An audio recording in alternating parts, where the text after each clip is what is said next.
Welcome into Duval Daily, presented by GenJag.com. I'm Jordan Lugo. Thank you so much for tuning in here on Thursday, February 23rd. Next week, NFL Scouting Combine kicks off in Indianapolis. That's what we're going to start talking about here today. We're going to start it off with cornerbacks for Jaguars fans to watch at the Combine. Keep a close eye on some of these guys as they could be potential targets in the first round. They could be potential targets later on. I'll talk about what I'm looking for from these specific prospects. Each prospect is different. Each prospect brings a different skill set to the table, a different set of questions. So again, you do have the Combine starting next week. Medical evaluations, not just from like past injuries, but blood work, all that fun stuff, not so fun stuff, is going to be taking place at the Combine. That's a big area that teams focus on at the Combine, right? It's not just the on-field stuff. It's also the medicals. It's the meeting rooms. And it is, yes, what you do on the field as well. They want to see that athleticism. They want to see you effectively run through drills that can simulate certain aspects of the game. And so we're going to run through a few corners here at the start of this. And the reason we'll start with corners is because I think it's the Jaguars' biggest need overall on their roster right now. When you look at Shaquille Griffin, probably the cat's out of the bag, right? Like the Jaguars, his contract not tenable. They're going to be moving on. Even though Shaq is a great dude, great teammate, all that stuff just makes more sense for both sides, I think, to part ways at this point. So then you're left with Tyson Campbell, who you love. He's going into his third year, starting outside cornerback. You feel really good about him. He's a guy that kind of was flirting, in my opinion, with the Pro Bowl this year. Didn't quite get in, but he was playing at that sort of level. And you've got Darius Williams, who, after finally moving him outside, which is where he thrived in Los Angeles for 4 years, the Jaguars started seeing the results of Darius Williams playing at a really high level, earning his contract, earning more than his contract with the Jaguars. But even though you have those two guys outside, you don't feel good about the depth right now because you've got Trey Herndon, who's a free agent, who was your starting nickel for a good portion of the year. He's an unrestricted free agent.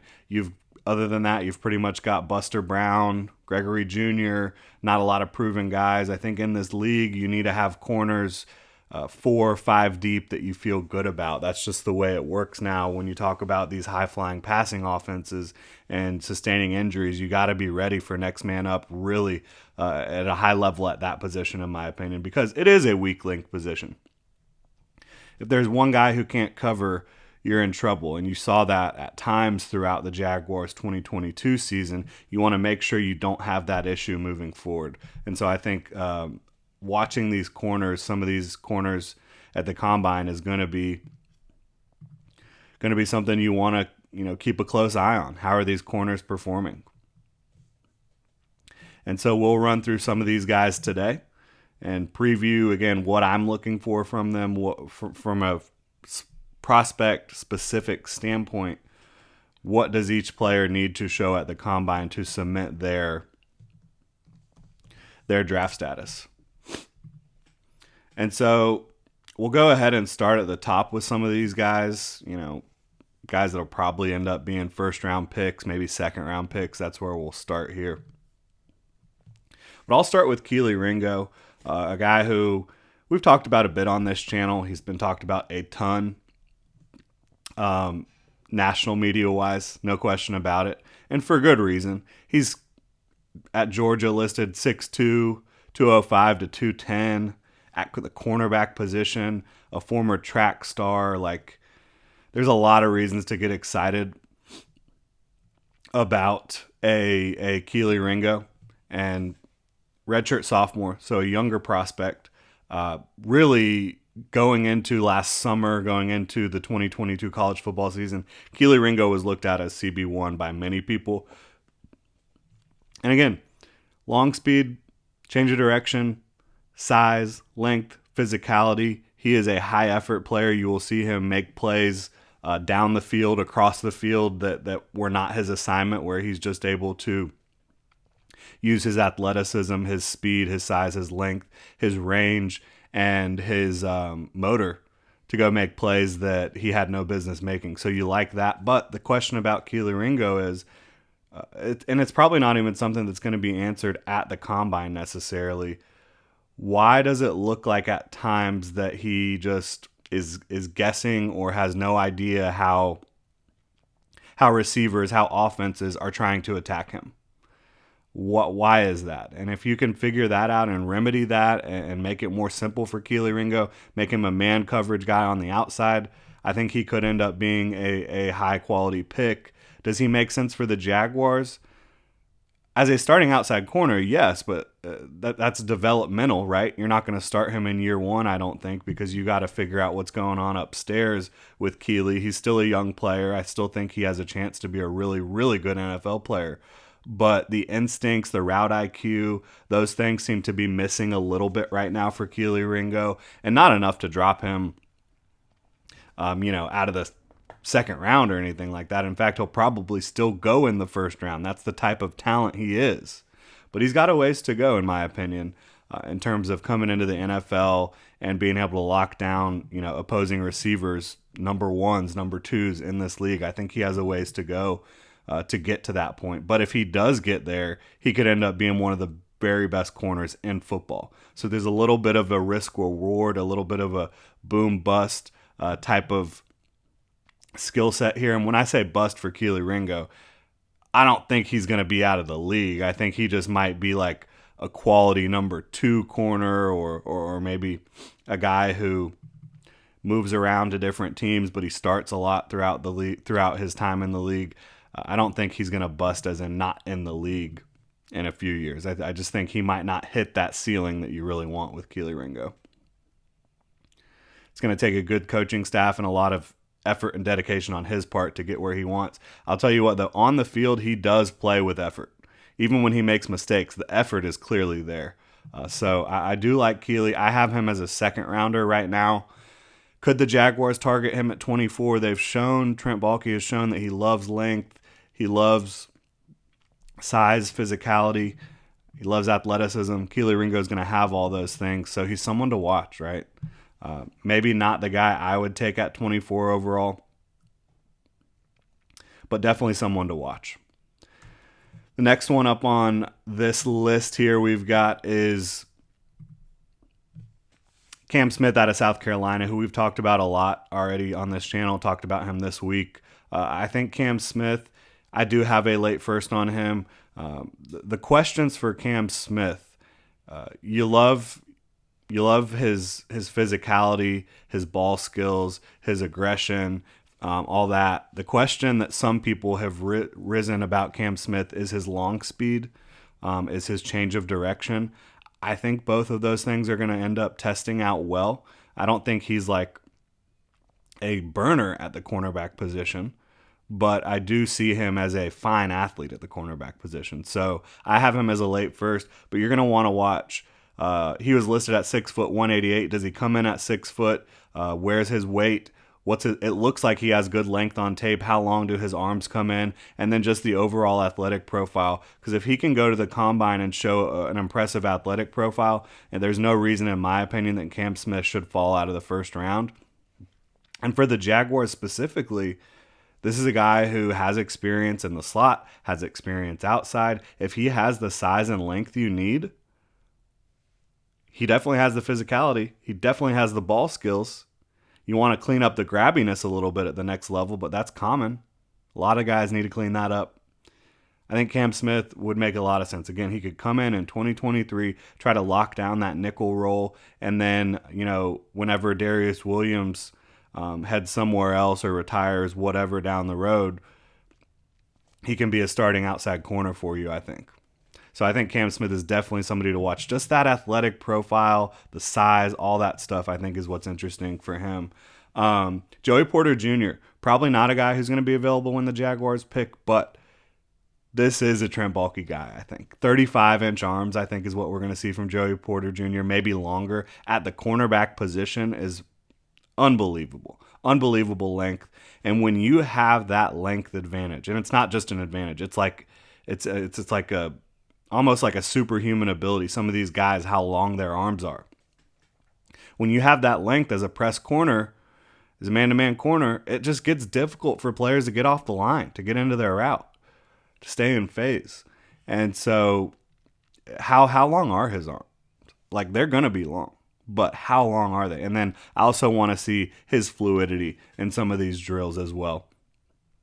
Hip fluidity, the quick feet, flipping the hips to turn downfield and carry receivers.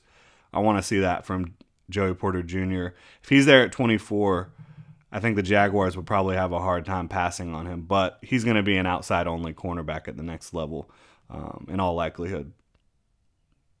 So again, when you look at Ringo, you look at Joey Porter Jr., you're probably talking about outside corners only. When you look at Cam Smith, this is a guy who has shown he can play nickel for you. I always, when I'm thinking about these Jaguars and thinking about Trent Baalke, I would like for them at some point to start attacking the draft and bringing in players that fill certain roles versus guys that they think can just be super versatile. And I don't mean that in a negative way about versatility. I just mean, and I shouldn't have even said versatile, but their goal early on in drafts has been to bring in like the best possible athlete with the highest possible ceiling. I would like them to start trying to attack areas of the roster a little bit more with specific fits, because they're a quality football team. They're a team that won their division, made the playoffs, won a playoff game, took the Chiefs to the brink in the fourth quarter. They're a team that needs to level up. I think leveling up, one way they can do that in 2023 is to bring in players that really address specific weaknesses. So when you're talking about the Jaguars' biggest weakness at the cornerback position, it is nickel. It is inside. For their entire defense, the weakness really down the stretch was over the middle of the field in coverage. And so when you talk about Keely Ringo, Joey Porter Jr., probably primarily only playing outside corner, does that really help you in 2023? Sure, it gives you a really talented guy to have in your building to grow and mold and become a starter eventually, but I think you have an opportunity to go get guys that will help you long-term and short-term. Jaguars have elected not to do that for the most part under this new regime, and I would like to see them get a little bit more specific with some of their picks, not all of their picks. And I'm not saying you pass on a guy who has immense physical ability for a guy who doesn't. I'm not saying that at all, but I think there are guys who have great physical ability and project into a certain role that can help the team more than just these all-world athletes that don't really have a role yet. I'll get off my soapbox now and move on to the next prospect. Another defensive back out of Illinois that we haven't really talked about on the show, but you've got Devon Witherspoon, who for a lot of people he's CB1, he's my CB2 behind Christian Gonzalez, and I haven't mentioned him or Gonzalez yet on this show because I just simply don't believe there's any chance they're going to be available for the Jaguars in the draft. They'd probably have to trade up to get them, but sure, you can be watching those guys too because Christian Gonzalez is going to put on a show at the cornerback position. He's listed at 6'2", over 200 pounds, incredible fluidity, speed, length, size, Christian Gonzalez is going to light the combine on fire. I think he's going to end up being the first corner off the board. Devon Witherspoon, a little interesting for him because he is undersized. What does he come in at from a height and weight standpoint, and even the length? He plays the game just exactly how you want a corner to play it, but does he have the size, the length, the speed to really lock himself into like a top 10 sort of draft pick? We'll see how that plays out. But him and his teammate, Sidney Brown, they've got another teammate that's in this draft that's going to be at the combine. And I'm really excited to see what he's able to do. Jartavius Martin out of Illinois, another guy who wasn't super highly recruited, but he has, from what I've seen on tape, he has size to play inside or outside, but he primarily played inside at nickel. And he did it at a high level. He has a lot of ball production in terms of interceptions and pass breakups. He plays the game the way you want someone to play it, kind of like Devon Witherspoon, really physical as a run defender, as a pursuit player. Not only does he primarily line at nickel, he also has experience at free safety and outside corner. So this is a versatile player who I think fits a specific need for the Jaguars, who, if he comes in, I believe he was listed at 5'11", 180-ish. Let's see. 5'11", 193, 31.5-inch arms. So we've got the measurements from the Senior Bowl for Jartavius Martin. But what you're going to want to see from him, and I think at 5'11", 193, you can feel good about projecting him to that nickel role, to outside, and if you want to, have him play some free safety because he showed he can do that too. And he doesn't miss tackles, wraps up, really physical. I think he just plays the game the right way. He just hasn't had as much attention on him because of Devon Witherspoon, because of Sidney Brown. But I'm a big fan of what Jartavius Martin can do in the slot for you. And we'll see how he runs.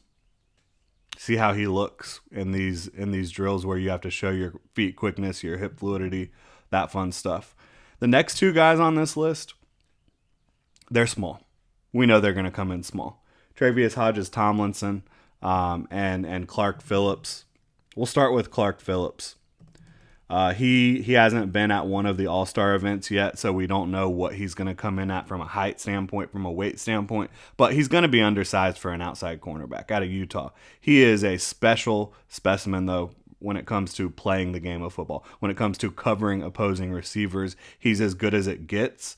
He's not going to have the insane length and the size and all that you're looking for, but can he show the quickness, the fluidity, the overall speed, 40-yard dash speed, all that stuff? That's what you're going to be looking for from Clark Phillips, because he's going to check the boxes on everything else, in my opinion. Or he's not going to check the boxes on everything else, in my opinion, from a height, weight,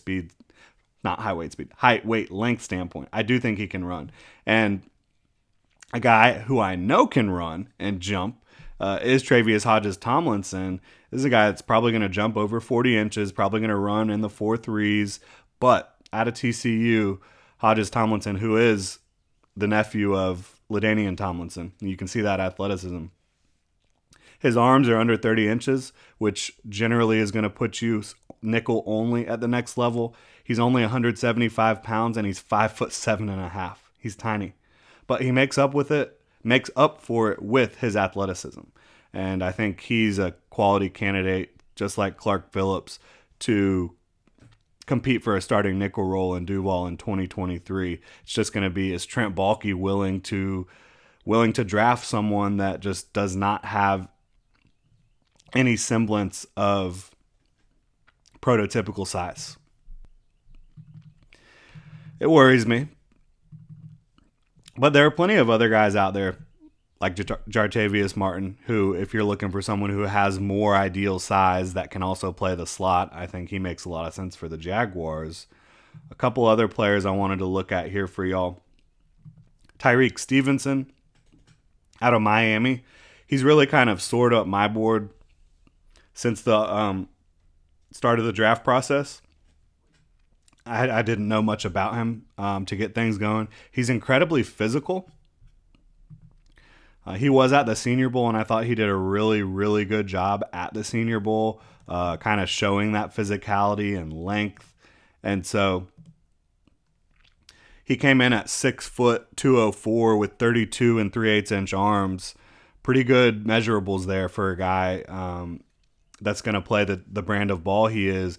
But I thought he showed pretty good feet. That's the thing about him. You think about him as more of just one of these really physical, big, burly type of corners. I think he has pretty good feet. I think he has the ability to play the football in the air. I'm really impressed with Tyrique Stevenson. I just want to see what he runs and how fluid he looks in some of these cornerback drills and defensive back drills. Do I think he's going to be a slot at the next level?